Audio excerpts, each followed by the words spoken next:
Ndabaramukije cane bakunzi ba Ntamvu idahita TV na cane mwebwe musanzwe mukurikirana ikiganiro utuntu n'utundi, amagara meza kugubwa neza no kuroranirwa kurondera muronka mu vyanyu no mu banyu aho muherereye n'ivyo ndabipfurije. Nkuko mubibona, nkuko muvyumva kandi nkuko mumaze kubimenyera mu kiganiro utuntu n'utundi muteramanye na jewe Janvier Manirambona, nkaba ari jewe ndakibatunganiza kandi nkongera nkakibashikiriza. Mu kiganiro nk'iki twama tuganira tukibutsanya, bishobotse tukongera tukigishanya ku vyodufasha mu buzima bwacu bwa misi yose, kubaho neza, kurondera, kwiga, kumenya utuntu n'utundi kugira ngo bishishikare kugira ico bidufashije mu buzima bwacu bwa misi yose. Mu kiganiro rero utuntu n'utundi cacu cuno munsi mwava mwumva ati none mbega uyu munsi mwaduteguriye ibiki? Tubazaniye ikiganiro gifise insanganyamatsiko ivuga ngo ni gute canke umuntu yokora iki kugira ngo aharanire kwama anezerewe. Murabizi mu buzima bwacu bwa misi yose duhura na vyinshi bitubabaza, bitushavuza, bidustressa, ukaza umuntu ngo ndi stresse, ngo mfise pressure, ugasanga umuntu nyine umutsi waranze, ugasanga umuntu no kuburitira araburitiro kubera iki? Kubera yuko nyene hari ibitagenda neza, bitameze neza, novuga ngo vyamutwaye umunezero wiwe, bimubujije amahoro. Igihe cose rero biba bimeze gutyoyi, umuntu arakenera kumenya ngo mbega nokora iki, vyogenda gute, isabwa iki kugira ngo bikunde ngume nezerewe, ngumane umunezero, kubera nyene musanzwe muzi yuko ibishobora guhungabanya umunezero w'umuntu ni vyinshi. Muri kino kiganiro rero nivyo tugomba kuganirako, turabe ivyo umuntu yokora bishobora kugarantisa umunezero w'umuntu kugira ngo ashishikare kuguma agize anezerewe. Ngaho icambere muri bino bintu tuje kubabwira, tuzabona kubabwira yuko kugira ngo bikunde ntihagire ikintu kikunyaga umunezero mu buzima, naho hasanzwe hariho vyinshi bituma umuntu ataryoherwa canke se atanezerwa, canke se bituma umuntu agera igihe akumva nyene yashishwe, yanukiwe n'ubuzima, amadeception n'ibindi bikomere bitandukanye mu buzima. Kimwe muri ivyo bintu umuntu yokora nuko ngo umuntu yokwentretena, novuga ngo imigenderanire afitaniye n'abantu, entretenez vos amitiés. Muri ico kintu co kwentretena amitié z'umuntu, hagomba kuvugwamwo yuko umuntu akwiye kugira akwiye kwitaho akitwararika ubugenzi n'imigenderanire afitaniye n'abagenzi, n'ababanyi, n'imiryango, inshuti n'abandi, kugira ngo yarabe ntihagire ikintu gitosekaza imigenderanire umuntu afitaniye nabo bari kumwe. Kubera iki? Ibituma tubabara, ibituma tutanezerwa, ibituma dutakaza umunezero wacu, ibituma tunyaga umunezero wacu, akenshi urasanga bizananye no mu bantu bari bitongo ni abagenzi. Ugasanga kumbure utabikurikiraniye hafi, mu bagenzi ufise harimwo abagenzi babi, harimwo abagenzi b'ingeso mbi, hanyuma rero bagenzi babi canke abo bagenzi navuga ngo bafise ingeso izi canke ziriya zidahuye nuko wewe nawe ushaka, ugasanga rero ejo canke hirya y'ejo bagukwegeye muri ibi na biriya, ugasanga uragize ingorane. Hari abaruza wumva ngo yahombye ibi canke yahombye biriya, bitewe nuko abo bakorana, abo basangiye kumbure ama business, amadiri n'abagenzi, ariko mugabo n'abagenzi babi babifatanya n'ibindi kumbure bitameze neza. Muri ico gihe rero umuntu akwiye ngo kwitwararika no kwitaho abagenzi n'ubugenzi n'imigenderanire n'ubucuti afitaniye n'abantu, kugira ngo ubugenzi bwiza bwose, imigenderanire myiza yose umuntu ayibonye ayagure. Nimba bikunda yuko umuntu agira abagenzi benshi beza, vyoba vyiza ko biyongera. Nimba abafise nabo harimwo abatameze neza, abafise ingeso izi canke ziriya zidahuye nuko umuntu ashaka, vyiza ahubwo yogira yobagabanya kugira ngo bikunde aharanire kugumana umunezero wiwe, ivyo wuhungabanya bizananye mu bagenzi biwe ivyo bibure inzira bizana namwo. Ikindi kintu ngaha naco kivugwamwo kigira kabiri muri bino bintu turiko turababwira vyodufasha kuguma tunezerewe, kugumana umunezero, na cane cane ko twamaze kuvuga yuko hariho vyinshi bituma umuntu atakaza umunezero wiwe, nuko umuntu ngo yonezerererwa amasikisi abandi bagize. Hari abantu usanga novuga ngo ari ba bankubunguka badashaka yuko hari akantu kaja mu nda y'uwundi, batanezererwa iyo naka agize ikintu aronka. Ivyo bintu si vyiza, biraguhungabanya. Ishari, jalousie canke jealousy sinzi bivana kumbure n'ico umuntu abahisemo kuvuga. Ishari si ryiza. Nimba umugenzi wawe yaronse diplome, ukwiye kunezeranwa nawe. Nimba umugenzi wawe kumbure vyakunze yaguza akamodoka, nawe nta kamodoka uraronka, ukwiye kwifatanya nawe ukanezerererwa novuga ngo intambwe nziza abagenzi bawe bateye mu buzima, kubera niwifatanya nabo, niwabereka yuko unezererewe nabo yuko bateye intambwe, bateye imbere, ejo nabo bazokugirira neza, ejo nabo bazogufasha, ejo nabo bazogusutena. Mugabo iyumvire nk'ubu mugenzi wawe ararose parcelle, arayubatse, arayujuje, hanyuma nawe aramenye yuko vyakubabaje, aramenye yuko usigaye umwekarta, usigaye umwigiza kure kubera yuko data wanye mutakinganya, novuga ngo uburyo amikoro. Muri ico gihe uyo muntu nawe uca umutakaza, kandi ko afise ico agusumbya, ko afise intambwe akurusha, birashoboka yuko rero hari ibyo utakaza. Uratakaza umunezero n'imigenderanire myiza mwari mufitaniye, nico yokumarira co gufasha nawe gushishikara kugira gutera intambwe no gutera uje imbere. Urumva rero ko umuntu akwiye kugira kuraba ingene atobabazwa, atogira inzigo, atomera ugwiri ku mutima, ngo ni kubera yuko ngo naka yagize ikintu yaronse, naka yateye intambwe. Birakenewe cyane kugira ngo bikunde umuntu agumane imigenderanire myiza hagati yiwe n'abagenzi biwe, nuko abereka yuko abashigikiye no mu ntambwe nziza bateye, mbere bo banamusumbye. Ikintu ca gatatu muri bino bintu tuko turavuga byodufasha gushishikara guharanira kuguma tunezerewe, kugira ngo ntihagire ikintu codutwara cyangwa cotunyaga, cotwiba umunezero wacu, nico ko umuntu akwiye kuba serviable, nuko umuntu akwiye kuba umuntu novuga ngo yemera gufasha abandi, yemera kuhanda service abandi. Ugasanga umuntu kumbure ni ngumye, ntaco yikura, ntaco afasha abandi, kumbure ikaramu niyo gukorokana ngo ayitore, urumva ugasanga ni umuntu nyine ata service nimwe ashobora kuhanda abandi. Ivyo bintu navyo nyine ngo biri mu bintu bishobora gutuma abantu batagira batagumana umunezero wabo. Kubera iki? Tujya du service umuntu aranda abandi, tujya twigora umuntu agirira abandi, yereka abandi, kujya gufasha abandi umuntu yereka abandi, birafasha, biratuma novuga ngo bimera nkaho umuntu abivye, biramera nkaho umuntu ari imbuto abivye, ejo canke hirya y'ejo izomuzanira nawe umusaruro canke umwimbu.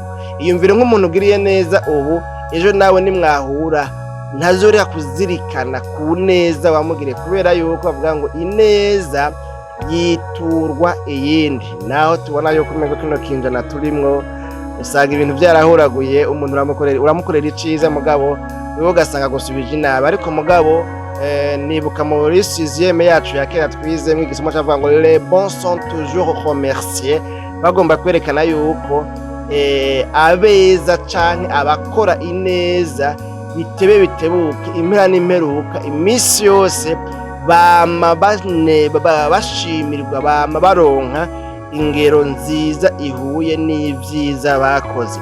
Nuko hanyuma ikindi naco codufasha canke cofasha umuntu gushishikara ngo kugumana umunezero, ngo nico ko umuntu akwiye kugira novuga ngo imyimenyerezo nonoramitsi canke imyimenyerezo ngororamubiri, exercice physique canke sport canke marche canke ibintu nyene novuga ngo ikarashishi, marathon n'ibindi, ibintu bijanye no kugira ama activité physique. Ivyo ngo biratuma umuntu novuga ngo umubiri wiwe uhema, ugasohora detoxine, ibintu novuga ngo vy'imicafu, ubumara biri mu mubiri, hanyuma umubiri akumva kubaye detendu, umuntu akumva yuko bavuga ngo umubiri ugize ntuhumetse, hanyuma umuntu akagira akamererwa neza. Hanyuma ikindi naco kandi muri bino bintu tuko turavuga byodufasha kugira ngo iyo byashitse umuntu agahura n'ivyo tuma atanezerwa, n'ivyo tuma abaho ababaye, hano bavuga ngo ubeho utababaye.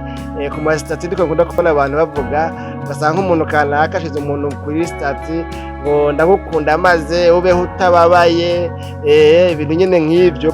Kugira ngo rero bikunde umuntu ashishikare kubaho atababaye, ni ukuvuga ashishikare kubaho anezerewe, ni ukuvuga yuko akwiye ngo apprécier la nature, bya bintu bavuga ngo ni amapromenade, gutembera mu majardin hirya no hino, naho kumbure nibaza ko mu mico y'ikirundi ibyo bintu atari benshi babifitiye umwanya.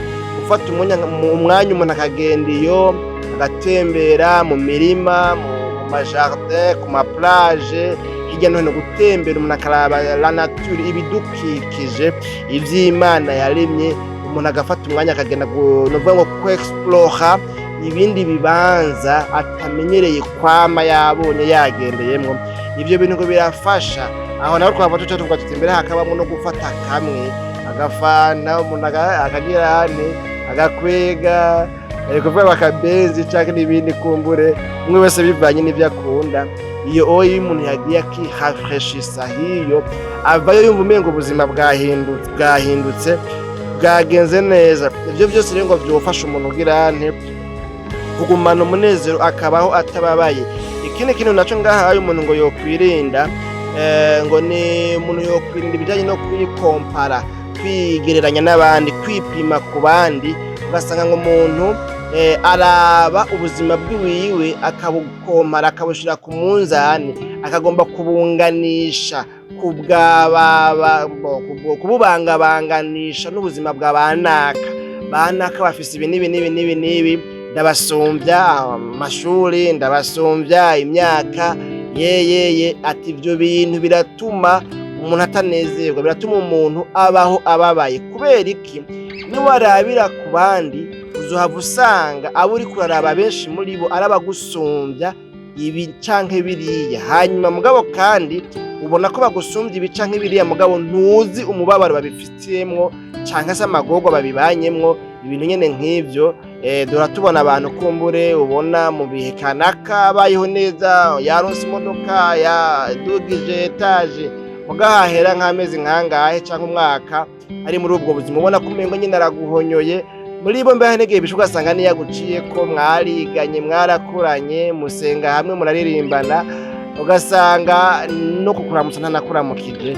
Wewe ugaca ugomba kwikompara kuri abo bantu. Ivyo bintu ngo ni bibi kubera yuko ushobora gusanga ukuyeyo ibikubabaza, ukuyeyo novuga ngo dépense négative, ugasanga ukuye ivyiyumviro bikwereka amaesheke, aho wananiwe, kugeza aho wohava wiyita ngo uri ikibwa, ntaco umaze, ntaco urico, ukigwiza n'ubusa, ugatangura guharura imyaka ufise, ugatangura guharura iyo waciye hose urondera amafaranga, mugabo bikaba vyaraze. Rero ngo si byiza ko umuntu aza aragira yipima ku bandi, kubera ingeso y'urugo ntiyubaka urundi. Wewe ni wewe nyene n'ubuzima bw'iwawe, ureke kuza uripima ku bandi, kubera ujya uriko uripima ko ejo hari n'icyo usanga yagiye mu mpimba. Twagiye tubabona ugasanga ngo naka ngo ari mu mpimba, kubera iki? Ngo bwa bundi burya bya bintu byose byari byo yibye. Ibintu nyene nk'ivyo, ariko wowe ugiye buke ugasanga ibintu ntacyo bitwaye. Nuko ikindi naco ngo codufasha naho nyene ngo kuba tutababaye burya ngo ni ugutwenga. Sinziriye ko tuba tuvuga ngo umuntu azaragerageza ngo yitwengeshe, yirondeze ibimutwenza, ariko mugabo bigomba kwerekana yuko umuntu atwenga bivuye mu mutima no mu mutwe, byorohereza umutwe, byorohereza ubwonko, byorohereza umutima. Abandi bo mbere bavuga ngo tweze ngo bawongera imyaka yo kubaho, gutwenga ariko kongera imyaka yo kubaho. Rero bavuga ngo le rire a des effets bénéfiques sur le corps, il détend les muscles et facilite l'oxygénation du sang. Bavuga ngo gutwenga gufise ingaruka nziza ku mubiri, gutuma inyama zacu, umubiri wacu woroherwa, kandi ngo gutwenga kurorohereza novuga ngo itembera ry'impemu nziza umubiri ukeneye, oxygene mu maraso. Gutyo usanga rero umubiri wacu urorohewe, umerewe neza. Rero wa muntu wewe novuga ngo uri washishwe, twovuga ngo uri inakigunu, atawe ushobora kubona iryinyo ryawe, ukwiye kuza urahindura ugacishamo gatwega, kubera nyine murumva yuko gutwenga ni sawa, kuryoherwa ni sawa, biragira ntibiratuma umuntu yoroherwa mu buzima bwiwe bwa minsi yose, kandi ibintu bikagera neza. Rero ugasanga birafashije. Hanyuma ngaha tubona ikindi naco umuntu yovugamo n'iciki, ngo nicuko umuntu ngo yoba indulgent avec soi-même, soyez indulgent avec vous-même. Muri iyi mvugo bagomba kuvuga ngo nimba hariho ibyakunaniye, wagize esheke, wadandaje biranka, wize urayoberwa, wubatse inzira irabomoka, wari ufise novuga ngo agasekretariya karasha, wari ufise akabutike kahiye, hariho ibyo wakoze ntibyakunda, ntuhave novuga ngo guma wiherereza ko amakosa kw'ivyatumye ubuzima bwanka byose ari kubera wewe nyene, wewe atabwenge ufise, wewe oya, ntukwiye kubaho wama wicira imanza, wiyagiriza, wicira urubanza, witsindisha. Nivyo bagomba kuvuga ngo rero ngo nawe ukwiye kugirane kwigirira impuhwe, kwirekurira, kwiha imbabazi, novuga ngo kutiherereza ko amakosa, kutiherereza ko amafuti, ni ibintu nyene nk'ibyo. Hame biri navyo ngaha bavugamo nuko umuntu akwiye kugirane, akwiye novuga ngo kwiyorosha, akagirane novuga ngo ubuzima ntabukomplike, kubera yuko hari igihe bishobora gusanga kumbure habaye igihe kumbure novuga ngo umuntu yari yiteze ivyiza mugabo ugasanga haciye hazi bibi. Rero ngo umuntu akwiye akorosha mu mutwe, ntace novuga ngo akomantaza umutima iyo wari witeze ivyiza mu ugasanga ibintu byagize ntivyahuraguye, ibintu ntibimeze neza. Ngaho bavuga ngo soyez flexible, acceptez le changement de plan et les imprévus comme des occasions de rebondir plutôt que comme des échecs. Iyo byashitse ibintu bikanka kandi wari witeze umwimbo, ngo ukwiye kuvyakira no kuvyemera, hanyuma ukabibamwo kandi ukafata yuko ari nk'iyindi occasion, ari ayandi magembe meza uronse yo gusubira gukosora imikenyero wari wakenyuye, imitwe wari watetse. Ukwiye kubona ko ivyo bintu byabaye ubwa mbere na mbere, atari amaesheke gusa. Ntushira imbere ko wananiwe, niko ko wananiwe, wagize esheke, wahombye, wabaye desi, ariko fata yuko aho hantu hinyegejemwo iyindi chance, iyindi opportunité, iyindi occasion ishobora kugupermeta, kugufasha, kugushoboza kugirane gusubira kwavansa, gusubira gusatira, urondera ubuzima. Hanyuma duhava dusozera mu ntumbero yo kubaho tutababaye. Rero kubera nagomba ndababwira igituma bino bintu mukwiye kubiha agaciro. Burya kubaho babaye, kubaho uryohewe, ubigiramwo uruhara. Ntiwiyumvire ngo murambona abantu ku masati ngo wewe munezero waje, ugasanga yapostinze nk'umwana wiwe, canke ku ma Facebook, canke ku ma stati nyene yapostinze nk'umugore wiwe, canke umufiance wiwe, canke umugabo wiwe, ibintu nyene du genre. Hanyuma ugaca usanga yagize ngo ni wewe ngo utuma mbaho ntababaye, ni wewe umenyera byose, ni wewe ibintu nyene ngivyo. Ariko mugabo ngomba kuvuga yuko ni koko n'abantu barafise uruhara rudasanzwe mu byo tuma tubaho tunezerewe, ariko mugabo ukwiye kumenya yuko amahoro ya mbere, umunezero wa mbere, wewe nawe ubigiramwo uruhara. Ntubone yuko umengo hari umuntu azohava novuga ngo akuvunikira atume ubaho utababaye, we nawe wiyicariye gutyo. Wapi, nawe urafise influence, urafise rôle à jouer pour que tu restes heureux. Hanyuma ikindi kintu ngaha dutera dusozana bavuga bicuko umuntu ngo akwiye kugirane, akwiye kwembo novuga ngo gufata ingendo yo gukunda, novuga ngo musique, indirimbo, umuziki canke umuzika, sizi ibintu nyene nk'ivyo mu Kirundi gutyo. Umuziki, indirimbo, bivanye n'indirimbo umuntu akunda. Hari abakunda ibisirimba, agatambo ugasanga niyashwigiriza hariya, ku buryo ngira ngo adaciye aronka ahantu ajya kwisuka kutuzi. usanga nyine ari hatari.